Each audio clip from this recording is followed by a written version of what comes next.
Our team coverage continues now with Way 31's Matt Kroschel, who followed the escort through Lawrence County.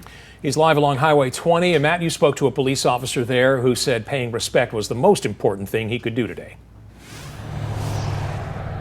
And Dan, you could actually see the grief on their faces here as they stood and saluted as that procession made its way through this community here in Cortland. The volunteer firefighters arrived about 2 hours before the procession even made its way here through this location. They set up a giant 20-foot flag on top of the fire truck as that procession went below it. They say that it is all they could do to show their support for this community, for the law enforcement officer, his family, and everyone else who was out here to honor a man that was taken too soon. I'm here to pay respects to a fallen brother. I started this business 26 years ago, and unfortunately I've been a part of 2 of these, and each one is so moving because these guys gave the ultimate sacrifice, which is their life, in service to the community that they serve, and they should be honored. I don't care what I'm doing, it should be dropped.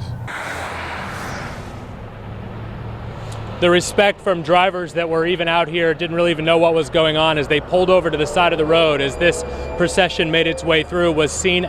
Also, some students from the local school here made the walk up the road here waving American flags. Their teachers telling me they just wanted to make sure their students were here to witness this, to thank law enforcement for all they do.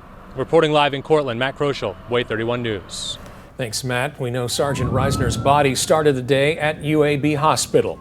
In his final heroic act, Risner's organs were donated, helping those who need them.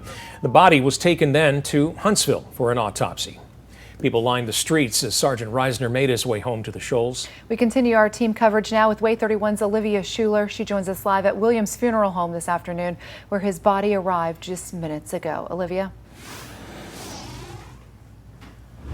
Yeah, Murray, like you said, it ended not too long ago, and it was, as you and Brecken said, just absolutely beautiful to watch the community gather, family gather, friends gather. It was truly something special to see, and you'll see over here that some police officers are still here on their way out. We also can see that the driver of the funeral vehicle is also over my shoulder over here. And I spoke to the family of Nick Risner, the cousins. When I was on my drive over here, I saw the cousins and I walked up to them and I said, you know, what are you guys doing out here? And they said, we're camping out here. We wanted to get a spot early for Nick. They said he would have loved nothing more than to see the community gather like this. And take a listen at what they said.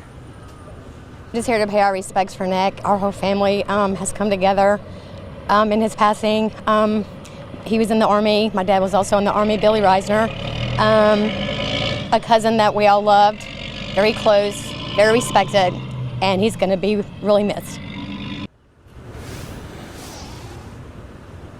And you can see the emotion in Kathy's face. She was just so happy to be there and to be able to pay her respects for her cousin. And I'll have more when I talked to Sergeant Risner's daughter's friends in the 5 o'clock. Reporting live in Florence, Olivia Schuler, Way 31 News. People of all ages wore blue today to honor Sergeant Risner and show support for law enforcement across the Shoals and the state. Here's a look at some of the districts and schools that participated in wearing blue today. Central High School, Risner's alma mater, was one of the first to come up with the idea, and as you can see, others quickly followed suit. One superintendent told us wearing blue teaches students a valuable life lesson. This is just another way of saying, hey, this is there's a lot about life that's not about reading and math, and we need to make sure that we do a good job of teaching that, and they need to hopefully understand that, and we want them to be able to be a part of something bigger than them.